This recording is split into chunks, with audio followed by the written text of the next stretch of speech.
వెళ్ళాం. నువ్వు గిన్నెలు ఎత్తేస్తుంది, నువ్వు చెరదప్పినోడా చెడుదప్పినోడా, నీ అమ్మే ఇంత మీ నాయనే ఇంత అని నీకు లెస్స రోషం వచ్చింది. కోపం వచ్చిన ఇంత మాట అంటావు, నువ్వు ఎదురు ఒక్క మాట అన్నావు, ఏమవుతుంది? ఉన్న గొడవ దొడ్డ అవుతుంది, అది గడపరై నీకే దిగుతుంది. కానీ ఏం పీకలేము మనం అయితే పక్క. ఆడవాళ్ళతోటి గొడవ పెట్టుకొని గెలిచిన మొగోడు ఎవడనంటే నాకు చూపెట్టరు, సన్మానం చేస్తారే. నాకు ఉన్నాడా? గెలిచే ఛాన్స్ ఉందా? చెప్పాలా? ఉందా? మరి గెలవని దానికి లొల్లేందుకు మచ్చా? ఊక లొల్లి పెట్టినప్పుడు జైల్లో చేయి పెట్టుకో. ఇది ఎట్లా నన్ను తిడుతుంది. నేను ఎదురుంగో మాట అన్నా కూడా పీకేదేం లేదు. మా తాత వీకలే అయ్యే వీకలే, నేను కూడా ఏం చేయలేదు అని సంధాయించుకొని తెలివిగా ఆలోచించి టైం వేస్ట్ చేయకుండా, బంగారం ఐ లవ్ యూ, ఓ శరణ్ తప్పినోడా నేను తిడుతున్నా, నువ్వు తిట్టు, నువ్వు ఎంత తింటే అంత అందంగా ఉన్నావు. పెళ్ళైనప్పటికంటే ఇప్పటికి ఇంకా అందంగా ఉన్నావు. నువ్వు 4 గంటలు ఎన్నో కాడ ఫ్లాట్ అవుతుంది. ఎందుకు కాక పీక్లాట నీకు నాకు? పోనీ ఇవాళ గొడవ పెట్టుకున్నావు, ఏరు పడతారా? లేదు కదా. చచ్చిపోయిందాక మెడకు ఏమంటారు కదా, మెడకు పడ్డ పాము గర్వమాడదు అన్నట్టు అది కరుస్తూనే ఉంటుంది. నువ్వు దులుపుకోవాలి, కడుసుడికి అలవాటు చేసుకోవాలి. శరణ్ తప్పిన మగవాన్ని మించినటువంటి భర్త భూమి మీద ఇంకా పుట్టడు కూడా. సప్పట్టు చేత కొడుతున్నారు మన వాళ్ళు. నా ఉద్దేశం ఏంటంటే, చచ్చిపోయిందాకా 80 లక్షల జీవరాశులల్లా ఒక మనిషి జన్మ మాత్రమే ఉత్తమమైన జన్మ. ఇది చాలా మంది పెద్దలు చెప్పిన మాట. ఒక మనిషి నవ్వితేనే అందంగా ఉంటుంది, పంది నవ్వితే చూడలేము, కుక్క నవ్వితే టెంకాలు ఉండలేవు, ఏ దోమ నవ్వితే నీకు కనబడదు, ఈగ నవ్వితే నువ్వు నీకు అర్థమే కాదు. ఏ సార్ నో, ఏ జంతువు నవ్వినట్టు నీకు కనబడదు, అది గాండ్రిస్తుంది, కరుస్తుంది, లొల్లి పెడుతుంది తప్ప మనిషి మాత్రమే నవ్వగలుగుతాడు. వాడు నవ్వితే చుట్టుముట్టులు ఉన్న ఒక 4గురికి నవ్వు రావాలి. వస్తారా నువ్వు నవ్వితే? ఇట్లా పెట్టుకుంటాడు. ఏమైంది కాక, దొడ్డికి సాపు లేదా? నీ నవ్వు సాపు లేకపోతే దొడ్డికి సాపు రాదు. నువ్వు ఎంత అని చేసినా రాదు. వారం 15 రోజులు పెండింగ్ ఉన్న ప్రాజెక్ట్ కూడా అన్నీ ఉంటుంది, మడత పడుతుంది లోపల. ఎందుకంటే ఇట్టే నడుస్తుంటే నువ్వు కదలకుండా. నవ్వురా అంటే కళ్ళద్దాలు పెట్టి మీదికెళ్ళి చూస్తాడు ఆయన. అది ఏంటంటే సెల్ఫ్ రెస్పెక్ట్. ఏం సెల్ఫ్ రెస్పెక్ట్ కాక, జోకేస్తే నవ్వు రాకపోతే మనం భూమి మీద లేనట్టే. పోనీ అప్పు అయ్యింది, ఎవడు చేసిండు? నేనే కదా, ఎవడు తీర్చాలి? పోనీ నువ్వు డల్లు గిట్ట పెట్టుకొని కూర్చున్నావు, వారం 15 రోజుల నుంచి సాపులేను లెక్క. మిత్తన్న తీరుతుందా? తీరదు కదా. తీరం దానికి డల్లుగా ఎందుకు? పోనీ అప్పు తీరంగానే నవ్వుదాం అనుకున్నాం, ఇవాళ తీరింది రేపు పుట్టుకు అన్నాం, ఏం పీకనా ఇంకా భూమి మీద? నవ్వుకు కష్టాలకు సంబంధమే. కష్టం వచ్చినట్టు కాస్తే బాధపడండి, మళ్ళీ బ్యాక్. నాకు ఒక్కరికే కష్టాలు వస్తే బాధపడు. భూమి మీద నీకు ఒక్కరికే కష్టం అంటే బాధపడు. మీకు ఒకరికే ఉందా? ఇక్కడ కూర్చున్న వాళ్ళందరికీ ఇప్పుడు ఒకవేళ స్టేజ్ మీద నీ కష్టాలు చెప్పంటే ఈడికెళ్ళి సంవత్సరం పడుతుంది, అయిపోయేసరి మీటింగ్. ఇంకోటి కష్టాలు చెప్పాలని మైక్ పట్టుకొని అది మన జీవితం. చిన్న స్క్రూ, దాని జీవితం ఏంది? వచ్చి బెడ్ మీద వండుకుంటుందా, పని చేయాలా? ఒక ఫ్యాన్ ఆడ నిలబెట్టాలంటే జీవితాంతం దాని డ్యూటీలు ఉండాలి, on duty. Yes or no? Fan ఆడ తిరుగుతుందంటే 2-3 స్క్రూలు కారణం. దాని లైఫ్ యొక్క జీవిత లక్ష్యం. నాకే కష్టాలు వచ్చింది దేవుడు, మిగతా స్క్రూలు అని అనుకుంటాయి. ఏ స్క్రూ అయినా సరిగ్గా ఉంది అంటే దాన్ని ఉపయోగిస్తాం. Yes or no? మరి నువ్వు నేను ఎందుకు కాక భూమి మీద పనిచేస్తాను పుట్టింది. పని చేసినప్పుడు కష్టాలు రావా? వస్తే రావా? స్క్రూ అది పానం లేదు, దాన్ని పట్టుకొని అని తిప్పివి నువ్వే, దాని కష్టం లేనక్క. చిన్న మల్లె మొగ్గ తీసుకొని చెవులో నెత్తిలో పెట్టుకోవాలి. చెవులో కూడా పెట్టుకుంటాను అనుకో, నెత్తిలో పెట్టుకోవాలి. వాసన ఇచ్చి చచ్చిపోతుంది. దాని జీవితం యొక్క లక్ష్యం అది. చిన్న కరివేపాకు రెమ్మ కూరలు వేస్తే వాసన వస్తుంది, మళ్ళీ మాడిపోయి నీకు మంచి వాసన ఇచ్చి వస్తుంది. అది వాటి జీవిత లక్ష్యాలు. అది నెరవేర్చే క్రమంలో కష్టాలు వస్తాయి, అది ధర్మం. Yes or no? మనమేమో ఇక భూమి మీద మనకే వచ్చినాడు. ఇంతలా కడుపు ఉన్నోడు ఏడిచే, బక్కగా ఉన్నోడు ఏడిచే, దొడ్డుగా అయితే లేనా నేను బాధ, బక్కగా అయితే లేనా ఆయన బాధ, తిండి లేనో దో బాధ, తిండి ఎక్కువైనా దో బాధ, ఇంకా బాధలు లేదు మనకి భగవంతునికే. ఆయనకు కూడా ఇప్పుడు మా మనసు నన్ను పిలిచింది కదా పిల్లగాడు, ఇప్పుడు మైక్ ఇచ్చిన ఆయన పోయి ఏం దండం పెడతాడు? దేవుడా నాకు మంచి పిల్లని చూసి అంటాడు. నేనేం దండం పెడతా? వచ్చిన పిల్లలు ఇబ్బంది పెడుతుంది దేవుడా, ఇంకోని పెళ్లి కాకుండా చూడాలి, నేను దండం పెట్టాను. దేవుడు కూడా కన్ఫ్యూజన్ లో బాధల్లో ఉన్నాడు. బాధలు లేదు ఎవరికి లేదు. లోపల బనీన్ 90 తూట్లు పోయినా అంగి ఇస్త్రీ జరగకుండా చూసుకొని బతకాలి చచ్చిపోయిందాకా. SR no? బాధలో అనుకుని చెప్పుదామని ప్రయత్నం చేసినవా? చెప్పాలి. ఎవరికి చెప్పాలి? నీకు ₹1,00,000 అప్పు ఉంది, ఆడు ఖచ్చితంగా తీరుస్తాడంటే అని చెప్పు. ₹1,00,000 అప్పు ఉంది, ₹1,00,000 అప్పు ఉంది ఊరంతా చెప్పినావు అనుకో, ₹3 కూడా ఎవడేంటి నీకు. అదే 1,00,000 10 లక్షలు చేస్తారు వానికి, మొత్తం ఒంటి నిండా అప్పులే ఉన్నాయని చెప్తారు. కాబట్టి కష్టాలు వేరే వాళ్ళకి కనబడకుండా బతకాలి. బతికిన రోజు ఎప్పుడు ఎగిరిపోయి తెలియదు. ఉత్తపు ఇద్దరికి నేను తెలిసే పుట్టుకో అంటావు నువ్వు. అవునా కదా? పోగానే పోయి నిన్నేమన్నా తీసుకుపోయి మ్యూజియంలో పెడతారా? ఎప్పుడు తీస్తారు? దాన్నే దాన్ని సుబ్బారావు గారు, వెంకటరావు గారు, మల్లారెడ్డి గారు, సైదులు గారు అనరు. దాన్ని దేన్ని బిర్యానీ. దీనికి ఎందుకు బట్టలన్నీ చెప్పుకొని లక్ష కారు ఇవన్నీ ఉన్న రోజులు పోరాటేటివి. అన్నిటినీ మించినటువంటి పర్మనెంట్ ఆస్తి ఏమన్నా ఉందంటే చిరునవ్వు. నువ్వు నవ్వితే నీ చుట్టుపక్కల ఒక నలుగురికి నవ్వు రావాలి. నువ్వు నడిస్తే ఆ దారి బలమైందైతే ఇంకో 40 మంది నీతో పాటు నడవాలి. నువ్వు గట్టిగా పిడికిలి బిగించి పోరాడితే చనిపోయే లోపు ఆ పోరాట స్ఫూర్తి 1000 మంది గుండెల్లో ధైర్యం నింపాలి. ఆ తర్వాత నువ్వు ఎప్పుడు దచ్చినా ఏం కాదు. నవ్వు అన్నా అంటే నేను అందట్లా కలవను, భూమిలో కలవిగా మరి అదేం డైలాగ్ సార్, నేను కలవకు మట్టి నేనే గుంత తీస్తాయి, 2 డబ్బా తెచ్చిస్తా, గుంతలు పట్టి పెడతా. నిన్ను భూమి మీదకి భగవంతుడు పంపించింది. కుక్క లేక పుట్టేలే, చీమ లేక పుట్టేలే, మనల్ని మనిషి లేక పుట్టించిన ఇంకో మనిషితోటి కలవాలి first. Madam myself Saidulu good morning అనొచ్చా లేదా? నేను కలవను సార్ అందరితోటి, నేను చిన్నప్పటి నుంచి అంతే.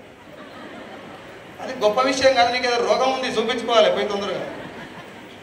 నవ్వుడు రాకపోయి కంసుడు రాకపోతే ఇంకేందుకు మీటింగ్లకు వచ్చేం లాభం? నువ్వు చెప్పు, నీ పక్కన ఉన్నోనికి వస్తా రోగం. చూడ ఆయన ఎంత సైలెంట్గా, నేను ఓకే నవ్వుతున్నా, నువ్వే మంచిగా నేను నవ్వుతున్నావు అంటే ఆయనకి నవ్వు వస్తలేదు, నవ్వు నీకు వస్తలేదు ఆయనకు. So be happy. వెస్టీజ్ అనేది మనకు భగవంతుడు ఇచ్చినటువంటి ఒక ఆపర్చునిటీ. అన్ని అవకాశాలలో ఇది ఒకటి. మనకు నచ్చితే చేస్తాం, లేకపోతే లేదు. అవునా సార్? నచ్చితే చేస్తాం, లేకపోతే లేదు. ఇప్పుడు ఇక్కడ మిమ్మల్ని తీసుకొచ్చి 1,00,000 ఇప్పించే కెపాసిటీ ఎవరికి లేదు. ఇక్కడ వాళ్ళు ఏదో చెప్తారు, సైదులు సార్ తరాల దగ్గర రుణపడి ఉంటాం, సైదులు సార్ మాకు ఇది చేసిండు అది. నేనేం చేయలే, నాకు వచ్చింది వాళ్ళకి ఇచ్చినా, పట్టుకున్న వాళ్ళు పని చేసుకొని డబ్బులు తెచ్చుకున్నాను. ఒకవేళ నాకే పైసలు ఇప్పించేంత శక్తి నా చేతులు ఉంటే వీళ్ళకెందుకు ఇప్పిస్తా? మా తమ్మినికో, మా అన్నకో, లేకపోతే మా రక్త సంబంధికులకో, మా ఎక్స్ గర్ల్ ఫ్రెండ్కో, వాళ్ళకి ఎవరు ఉండరానా? ఉండరా? నా ఎంట పడ్డోళ్ళు లేకపోతే నేనెంట పడ్డోళ్ళు ఉంటారు కదా, వాళ్ళకి ఇప్పిస్తాం. అవునా కదా? వీళ్ళకే ఎందుకు వచ్చిందంటే నేను అందరికీ ఇచ్చిన, పట్టుకున్న వాళ్ళు, పోరాడిన వాళ్ళు, సంపాదించుకున్న వాళ్ళు. మీరు కూడా కదా, మీకు ఎవరికి ₹1,00,000 ఇప్పించే అవకాశం, ఆ బలం మా దగ్గర లేదు. ఈ అవకాశం ఏంటి అని పూర్తిగా చెప్పడం ఒకటి. దీంట్లో వచ్చే కష్టాల గురించి ముందే చెప్పి, ఇట్లా ఉంటుంది సార్ ప్రాబ్లమ్స్, దీన్ని ఫేస్ చేసుకుంటూ ముందెళ్ళాలి. కానీ మీ వైపు, నా వైపు నుంచి, నా టీం వైపు నుంచి, వెస్టీజ్ తరఫు నుంచి ఇక్కడ వచ్చిన కొత్త వాళ్ళందరికీ మనస్ఫూర్తిగా నేను ప్రామిస్ చేసేది, ప్రతిజ్ఞ చేసేటటువంటి ఒక విషయం ఏంటంటే, మీరు వెస్టీజ్లో లైఫ్ లాంగ్ పనిచేసిన ఒక్క పైసా కూడా లాస్ వచ్చే ఛాన్స్, వేరే వాళ్ళని మోసం చేయాల్సిన అవసరం, మోసం చేసే అవకాశం, నువ్వు మునిగేది, ఇంకోని ముంచేది, అబద్ధం ఆడాల్సిన అవసరం, ఇంతకంటే మంచి ఆపర్చునిటీ భూమి మీద కనబడితే నాకు చెప్పు, నేను కూడా వచ్చి పని చేస్తాను. అదేందో తెలుసుకోవడానికి ఒక 15 నిమిషాలు టైం అయింది. Are you ready? Are you ready? గట్టిగా ఆర్ యూ రెడీ? ఒక్కసారి మీరు అందరూ 1 2 1 2 3 ఇట్లా సౌండ్ వస్తలేదు అన్న, నువ్వు కూడా కొట్టా. అదే మయ్య గారు, thank you so much. Claps కొట్టమని అని చెప్పేసి మీరు మిమ్మల్ని ఏదన్నా చిన్నగా చేయటం కానీ, లేకపోతే ప్రేక్షకులాగా చూడటం కానీ నా ఉద్దేశం కాదు. జస్ట్ ఇక్కడ ఉంటారు అనేది నా పాయింట్. నేను బాగా గమనించిన విషయం ఏంది, ఏపీ తెలంగాణ దాదాపు ఒక 3.5 to 4 lakhs మెంబర్స్ నేను డైరెక్ట్గా ఇలాంటి ప్రజెంటేషన్లో కలవడం జరిగింది. బాగా గమనించిన ఒక పాయింట్ ఏంది, కామన్ పాయింట్ అంటే, డైరెక్ట్ సెల్లింగ్ అనేటటువంటి బిజినెస్ ఇలా ఉంటుందని కానీ, ఇలాంటి ఒక బిజినెస్ ఉందని కానీ 100లో దాదాపు 98 మందికి తెలియదు 3 years బ్యాక్. నేను గమనించిందంటూ ఇప్పుడు కొంచెం జర అవేర్నెస్ వచ్చిందని నేను అనుకుంటున్నా. అందులో నా పాత్ర ఉందని నేను చెప్పలేను, నా టీం వరకు నా పాత్ర ఉండొచ్చు, కానీ ప్రపంచవ్యాప్తంగా దీని మీద అవేర్నెస్ వచ్చింది. తెలుగు రాష్ట్రాల్లో చాలా మంది దీని గురించి మాట్లాడడం మొదలుపెట్టారు. రైట్? అయితే అన్ని ఇండస్ట్రీల లాగానే ఇంట్లో కూడా మోసాలు చేసే కంపెనీలు ఉంటాయి, మోసాలు జరుగుతాయి డెఫినెట్గా. ఏదన్నా ఒక ఇండస్ట్రీ చూపెట్టండి, మోసమే లేదు నాకు. వైద్య వ్యవస్థ మంచిదా కాదా? మంచిదా కాదా? మాట్లాడరు సార్, ఇంత ఆడవాళ్ళు మాట్లాడి, మీరు మాట్లాడకపోతే నాకు ఏదో తలకాయ తీసుకుని పెట్టినట్టు అవుతుంది. వాళ్ళు మాట్లాడతారు ఓకే, ఎందుకంటే వాళ్ళకి ఇప్పుడు పైసలు ఇలా చూసారు కదా ఆడవాళ్ళని. వాళ్ళు ఏం చెప్తారు గట్టిగా, నేను నాకు లంచ్ వచ్చింది పోయినా మా సార్ వచ్చి పక్కన నిలబడతారు. సార్లంతా డ్రైవర్లు, మేడంలంతా ఓనర్. అందుకే వీళ్ళకి మోటివేషన్ బాగుంటుంది. మనదే వెనకబడిపోయింది. జర ఇను ఇట్ సైడ్ రెస్పాండ్ అవ్వండి. సో వైద్య వ్యవస్థ మంచిదే. డాక్టర్లు అందరు మంచోళ్ళు ఉంటారా? మందిని ముంచేటోళ్ళు కూడా ఉంటారు. ప్రాణాలు కాపాడిన దేవునస్వం డాక్టర్లు ఉన్నారు, శవాలకు ట్రీట్మెంట్ చేసి పైసలు వసూలు చేసిన డాక్టర్లు కూడా. వ్యవస్థ మంచిదే. దేవునికి దండం పెట్టినోడు కూడా డాక్టర్ దండం పెడతారు. అంత పవిత్రమైన వృత్తి వైద్య వృత్తి. Yes or no? కానీ డాక్టర్లు కూడా అక్కడక్కడ శర్వాకం చేసిన వాళ్ళు ఉన్నారు. ఉందా లేదా? దేశం కోసం ప్రాణం ఇచ్చిన పోలీసు వాళ్ళు ఉన్నారు. బండి ఆపి ఉత్తగానే ₹100 వసూలు చేస్తారు కూడా ఉన్నారు. ఉందా లేదా? వ్యవస్థ మంచిదే. దాని పేరు చెప్పుకొని మోసాలు కూడా. మీరు ఏదన్నా తీసుకోరు, ఇక రియల్ ఎస్టేట్ కానీ, ఫార్మా ఇండస్ట్రీ కానీ, గుళ్ళో కూడా పూజారి తను ప్రసాదం తిని ఫ్యామిలీకి ప్రసాదమే పెట్టి భక్తులు ఇచ్చిన చిన్న చిన్న కానుకలతోటి ఫ్యామిలీ నడిపించుకుంటా చచ్చిపోయిన దాకా దైవ సేవలో మునిగిపోయి చచ్చిపోయిన పూజారు ఉన్నారు. ఆయన ఫ్యామిలీ. Yes or no? మొన్న వేములవాడలో 2 కోట్ల రూపాయలు ఉండి ఎత్తుకొని పీకిండు ఆయన. అంటే వ్యవస్థ. నేను పూజారు మిత్రులు, నా పాయింట్ రాంగ్ అర్థం చేసుకోండి. పూజారులలో కూడా దేవుని అసలు పూజారులు ఉన్నారు, చెడ్డోళ్ళు కూడా అన్నిట్లలో. నువ్వు ఏదైనా తీసుకో. ఇక నేను కులాన్ని చెప్పట్లే, వృత్తి ఆ పని గురించి చెప్తున్నా. ఏ పనైనా తీసుకోండి, మంచోళ్ళు ఉన్నారు. మనం అన్నిట్లలో మంచిని తీసుకున్నాం. పోలీసు వాళ్ళకి పోయిన మంచి పోలీసు ఆయన, నిజాయితీ ఆఫీసర్, లంచగొండి, ఇవన్నీ డివైడ్ చేసుకున్నాం. డైరెక్ట్ సెల్లింగ్ విషయానికి వచ్చేసరికి 4-5 కంపెనీలు ముంచి వెళ్ళిపోయినాయని చెప్పి ఇంకా వ్యవస్థ మీద ఒక గుండెత్తేసారు. ఫేక్ కథ. అది ఫేక్ అని చెప్పి గవర్నమెంట్ ఒక 900 ఉద్యోగాలు వేస్తే 9 లక్షల మంది ఒకరి మీద ఒకటి కూడా అప్లై చేస్తున్నారు. సాఫ్ట్వేర్ కంపెనీలో జాబ్ వస్తే బట్టలు మొత్తం పర్ర చెప్పుకొని ఐ గట్ జాబ్ ఇన్ సత్యం ఇన్ఫోసిస్. 3 రోజుల తర్వాత వీకేస్తే ఐ లాస్ట్ జాబ్. తీసుకున్నాడు అని చేతులు ఉంది, పీకుడు కూడా అని చేతుల్లో ఉంది. నీ చేతులు నా చేతులు ఏం లేని కాడ పోయి పని చేస్తున్నారు. ఇలాంటి ఒక అవకాశం ఉంది సార్. జస్ట్ ఒక 1 అవర్ మీటింగ్కి వచ్చి ఇది ఏందో తెలుసుకోండి అంటే ఇవాళ కాదు, ఖాళీ ఉన్నప్పుడు చెప్తా. ఇవాళ ఏం చేస్తున్నారు సార్ అంటే మటన్ అన్నారు మా ఇంట్లో. నేను లేకపోతే నా పాలు ఖరాబ్ అవుతుంది. దినాలకు 3 వద్దులకు కూడా పెడతలేరు జనాలు. పెద్ద మంచి అయిన ఫంక్షన్ కూడా మొగలిపోతున్నారు. ఇది ఏం తెలంగాణలో ఉన్నన్ని పండుగలు ప్రపంచంలో నాకు తెలిసి ఏ దేశంలో ఉన్నాయి? సంక్రాంతి, దీపావళి, దసరా, సావు, 3 వద్దులు, దినాలు, సంవత్సరికం, నెలమాసికం, ఇవన్నీ మనం పెట్టిన. ఏ మాసికలు చచ్చిపోయడానికి అవసరం లేదు. ఆయన పేరు చెప్పుకొని మనం గుద్దుతాం. ఇంకా కొత్తగా దీపాలు పెట్టి వస్తారా? దీపాలు పెట్టగానే ఏం లేదా మరి? Yes sir no? నా పాయింట్ నా బాధ ఏంటంటే ఎంజాయ్ చేయటం కాదు, అప్పు చేసి ఎంజాయ్ చేస్తాం చూడు, అది కొంచెం బాధ అనిపిస్తుంది. నా ఫ్యామిలీ గురించి చెప్తాను సార్. మా నాన్నకి మా అమ్మ చెప్పేది, దసరా పండుగ రాగానే పోయి మా చారన్న అని ఊళ్ళో ఒక ఆయన ఉండే ఒడ్లోళ్ళు, ఇక మా ఫైనాన్షియల్గా బాగా ఆదుకున్నాడు. ఒకప్పుడు ఆయన 5,000 రూపాయలు ఆయన దగ్గర అప్పు తెస్తే 5,000 రూపాయలలో పండుగ జరుపుకునేది. అప్పు తెచ్చి పండుగ జరుపుకునేది. మా అమ్మ చెప్తే ఆయన పోయి తీసుకొచ్చింది. పండుగ అంటే ఏంటిది? సంతోషంగా ఉంటాను, జరుపుకునే ఒక కార్యక్రమం. Yes or no? మా నాయన ఒక్కడు సంతోషంగా ఉన్నట్టు కాదు, మేము కుటుంబం మొత్తం సంతోషంగా. నేను, మా చెల్లె, మా అమ్మ. నాయన ఎందుకు సంతోషంగా ఉండడు? తెచ్చిన 5,000 ఎప్పు తీర్చాలి. బర్రె పాలు విండి ఆ రోజు ఎంత కట్టి వచ్చేది? 30 రూపాయలకి 20 రూపాయలు లీటర్. అప్పుడు ఆ పైసలు కట్టి వచ్చేది మా నాయన. దాని ఇంట్రెస్ట్, దాని కథ కార్యక్రమం ఉండేది. అప్పటి నుంచి దాదాపు వెస్టీజ్లోకి రాకముందు వరకు పండుగ వచ్చిందంటే అప్పు చేసే, క్రెడిట్ కార్డు గీకాలే, పెద్ద షాపింగ్ మాల్లో షాపింగ్ చేయాలి అప్పు చేసి. ఒకవేళ మొన్న ఎవరో చెప్తే ఇన్నా, నేను మీకు కూడా చెప్తున్నా, క్రెడిట్ కార్డులు, లోన్లు ఆన్ ది స్పాట్లో బంద్ చేసిరు అనుకో, దేశ జనాభా సగం వస్తారు, 50%. అన్న మీరే జెన్యున్గా లేవట్టండి. ఎంతమందికి లోన్లు ఉన్నాయి జెన్యున్గా? వీళ్ళు లేపిన వాళ్ళు, ఇంకా లేపిన వాళ్ళు చాలా మంది. మీకేదో నేను చెప్పేది అంటారు. Yes or no?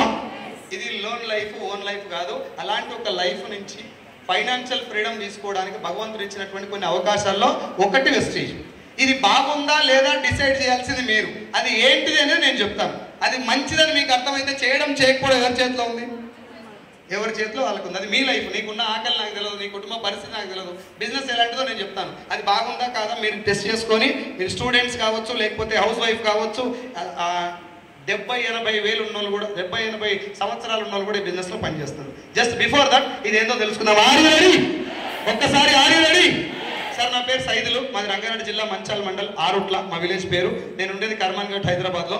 వెస్టీజ్ అనేటటువంటి బిజినెస్ ఆపర్చునిటీ నాకు పరిచయం కాకముందు 2010లో నేను మన ప్రైవేట్ జాబ్, మెడికల్ రిప్రజెంటేటివ్ జాబ్కు సెలెక్ట్ అయినా. 4,500 నా శాలరీ. ఒక 6 సార్లు ఇంటర్వ్యూ చేస్తే 7వ సారి నాకు జాబ్ ఇచ్చింది. 6 సార్లు ఆయనే చేసిండు, ఒక్క ఆయన నన్ను ఇంటర్వ్యూ. మొదటిసారి చేస్తే 6 సార్లు ఎందుకు రావాల్సి వచ్చిందంటే, మొదటిసారి పోగానే అడిగిండు, వాట్ ఈజ్ యువర్ నేమ్? నేను మై నేమ్ ఈజ్ సైదులు అని చెప్పిన. ఏమో నాకు ఇంగ్లీష్ రాదు కానీ క్వశ్చన్కి ఆన్సర్ చెప్పిన అంటే జాబ్ వస్తుంది కావచ్చు అనుకున్నా. అట్లనే what is your father name అన్నాడు. My father name is Buchaiah. 2 క్వశ్చన్లకు ఆన్సర్ చెప్పినామంటే ఖచ్చితంగా జాబ్ వస్తుంది అనుకున్నా. ఆ తర్వాత 15 క్వశ్చన్లు అడిగిండు ఆయన. అన్నిటికీ టక్క టక్క టక్క టక్క ఆన్సర్ చెప్పిన. ఏమని చెప్పిన అంటే, ఇది రాదు ఇంకోటి అడుగు. అట్లా 15 అయిపోయింది దడదడ. 15 అయిపోయిన తర్వాత ఆయన దిగిండు, నేను దిగిన కుర్చీ మీకు వెళ్ళి దిగంగానే నా భుజం మీద చేసేసిండు. ఇంటర్వ్యూ చేస్తే ఆయన భుజం మీద చేస్తే ఏమనుకుంటాం మనం? ఇక నాకు కొలువు వచ్చిన నేను గల్ల లేపుదామని చూసిన, ఈ గ్యాపుల్నే తమ్మి పోయి మంచి స్పోకెన్ ఇంగ్లీష్లో జాయిన్ గా అన్నాడు. అంటే అర్థమైంది, ఉద్యోగం పోయింది. నేను ఇంటికి పోయి ఆలోచించిన ఒక 10 నిమిషాలు. 10 నిమిషాలు ఆలోచించాక నాకు ఏమర్థమైందంటే, ఇప్పుడు మనం స్పోకెన్ ఇంగ్లీష్ పోయినా పీకేదేం లేదు. నేను అందులో కూర్చున్న క్లాస్లో నాకు ఏం గుర్తొస్తుంటే, మా పల్లబర్రె పాలిస్తుందో ఏదో ఇవ్వాలి, వరాలు తీయాలి, రేపు పొద్దుగాల 8 గంటలకు లేవాళ్ళు, బర్రెగడ్డి కోసేయాలి, రేపు పొద్దుగాల గరకాలు కోయిరిస్తారో కోయిరియరు. ఇది నా మైండ్లో ఉండేది. బేసికల్గా సరస్వతి కటాక్షం లేదు మన నెత్తి మీద. పొద్దున్న లేస్తే 9 గంటల దాకా బర్రకాడు ఉండాలి, పాలు పిండి మొత్తం పాల చేతితోటి కడుక్కొని కిందోటి మీదోటి తలిగించుకొని స్కూల్కి పోయేది, చేతిలో పరిచట్ట పట్టుకొని భారతదేశం నా మాతృభూమి అని ఇట్లా ఊకుంటా అట్టకు పెట్టిన అగరబత్తీలు ముందులో తోడు పెట్టినాక చదివినాం మనం. అట్లా చదివితే గవర్నమెంట్ జాబ్ రాదు కాబట్టి ప్రైవేట్ కోలుకు పోతే ఒకటోసారి రిజెక్ట్ అయితే అట్లా 6 సార్లు ఆయన దగ్గరికే పోయినా.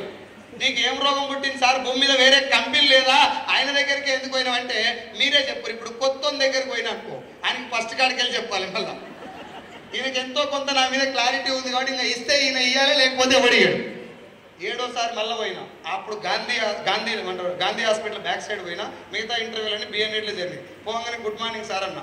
ఆయన భయపడకుండా గుడ్ మార్నింగ్ రా, ఎందుకు వచ్చినావు అన్నాడు. నాకంటే ఎక్కువ కింద ఆయన. ఉద్యోగం కోసం సార్ అన్న. నీకు ఏనంటిగా రా, నువ్వు ఇయ్యకు, అది నీ డ్యూటీ, నేను వస్తూనే ఉంటా, ఇది నా డ్యూటీ. ఎప్పటిదాకా వస్తావురా, ఇచ్చిందాకా వస్తా, వేరేది లేదు నాకు, వేరేది రాదు, ఖచ్చితంగా రాదు. నా గవర్నమెంట్ కూడా అసలే రాదు. మన చదువా చూడది 12 ఎక్కం చదువుతానికి ఇప్పటిదాకా రాలేదు నాకు. ఇప్పటికి చిల్ మర్రె తోక పట్టుకొని దాని మీద కూర్చొని 12 ఎక్కం 12 అని చెర్ల చదివినాం మనం. ఆ ఎక్కాల పీరియడ్ వచ్చిందంటే కిటికీలకి దుక్కి జంపు. మా నాయన చెప్పేది ఏమైందంటే, స్కూల్ దబ్బునిసి పెట్టియాల తెలిసి ఆయనకి ఇంక ఎక్కాలు రావు, కరెక్ట్ ఎక్కల పీరియడ్ బయటకు వస్తుంది. అది మన చదువు కాబట్టి గవర్నమెంట్ వైపు వెళ్ళలేదు. ప్రైవేట్ జాబు 7ఓసారి నేను అడిగి పోగానే ఆయన నాకు అర్థమైంది, ఈయన ఇంటర్వ్యూ నేను చేయలేను, చేసేది నేనే అలసిపోయినా, ఈయన చేయడం వల్ల నా జీవితం కూడా తగ్గలేకపోతాడు అని చెప్పి కంపెనీ ఓనర్ను పరిచయం చేసి ఓ రూమ్లోకి నోకి డోర్ పెడితే నేను రూమ్లోకి పోయి లేవగానే తెల్లటి ఆకారం చెన్నై బ్రాహ్మణ్ సార్, ఆయన Ashok Kumar sir, welcome mister Saidulu, take your seat అన్నాడు. చాలా ఎనర్జెటిక్ ఉంటాడు సార్. ఓ కొడక మళ్ళీ ఇంగ్లీష్ తోటే స్టార్ట్ చేసిండు. నేను చెప్పిన సార్ నాకు ఇంగ్లీష్ రాదు, అది రాకనే నా నీళ్ళకి నూకిండు. నువ్వు మళ్ళీ అదే మొదలు పెట్టావు, నాకు ఇంగ్లీష్ అయితే రాదంటే. ఆడ కూర్చున్నాక ఫిక్స్ నేను డోర్ గడియ నేనే పెట్టినా. డోర్ నేనేం ఫిక్స్ అయ్యానంటే ఉద్యోగం రావా, ఏమన్నా కానీ కాలు పట్టుకున్నా పర్లేదు, ఉద్యోగం పెద్ద ఆయన కాదు. నా పరిస్థితి అట్లా అండి. ఇంటికాడ మా చెల్లెలు మ్యారేజ్కి ఉంది, నాన్న కొంచెం కష్టపడుతున్నాడు, డబ్బులు లేవు, పేదరికం, అందరికి ఉన్న ఫ్యామిలీ నాకుంది.